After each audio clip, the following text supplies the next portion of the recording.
আসসালামু আলাইকুম এভরিওয়ান, সবাই কেমন আছেন? আশা করি সবাই ভালো আছেন।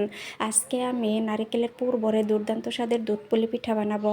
তো এই জন্য প্রথমে আমি নিয়েছি পরিমাণ মতো দুধ, পরিমাণ মতো চিনি, 2টা তেজপাতা, 2টা দারুচিনি, 3টে এলাচ নিয়ে ভালোভাবে দুধটা নেড়েচেড়ে জাল করে নিয়েছি। তারপর এখানে আমি পিঠার পুরের জন্য নিয়েছি পরিমাণ মতো নারকেল কোড়া, পরিমাণ মতো খেজুরের গুড় এবং পরিমাণ মতো তিল নিয়ে চুলায় একটা কড়াই বসিয়ে দিয়ে সবগুলো উপকরণ একসাথে জাল করে পিঠার পুরটা তৈরি করে নিয়েছি। তারপর চুলায় আমি আবারও একটা পাতিল বসিয়ে দিয়ে তাতে পরিমাণ মতো পানি দিয়ে, পরিমাণ মতো লবণ এবং 1 চামচ পরিমাণ ঘি দিয়ে দিয়েছি।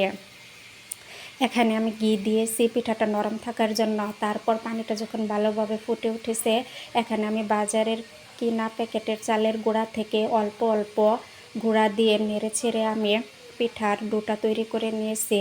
তারপর ডোটা যখন ঠান্ডা হয়ে গিয়েছে, আমি ভালোভাবে মথে নিয়ে পিঠার ডো থেকে অল্প অল্প লেচি কেটে নিয়ে একটা রুটি বেলে বয়ামের ক্যাপ দিয়ে পিঠাগুলো কেটে আমি নারকেলের পুর ভরে সবগুলো পিঠা আমি এভাবে বানিয়ে নিয়েছি।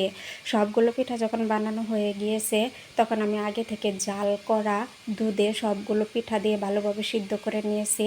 পিঠাগুলো যখন সিদ্ধ করা হয়ে গেছে, তখন এখানে আমি আগে থেকে খেজুরের রস এবং নারিকেল জাল করে রেখেছিলাম, ওইটা অ্যাড করে দিয়েছি, কারণ খেজুরের রস এবং নারিকেল দিলে পিঠার স্বাদটা আরও বেড়ে যায়। তারপর এখানে আমি পিঠা সার্ভ করে নিয়েছি। দেখেন মাশাল্লাহ কতটা সুন্দর হয়েছে, আর এটা একদম সফট হয়েছিল, একটু শক্ত হয়নি। তো আপনাদের কাছে এই দুধ পুলি পিঠা কেমন লাগে অবশ্যই কিন্তু জানাবেন। সবাই অনেক অনেক ভালো থাকবেন। দেখা হবে নেক্সট ভিডিওতে। টাটা।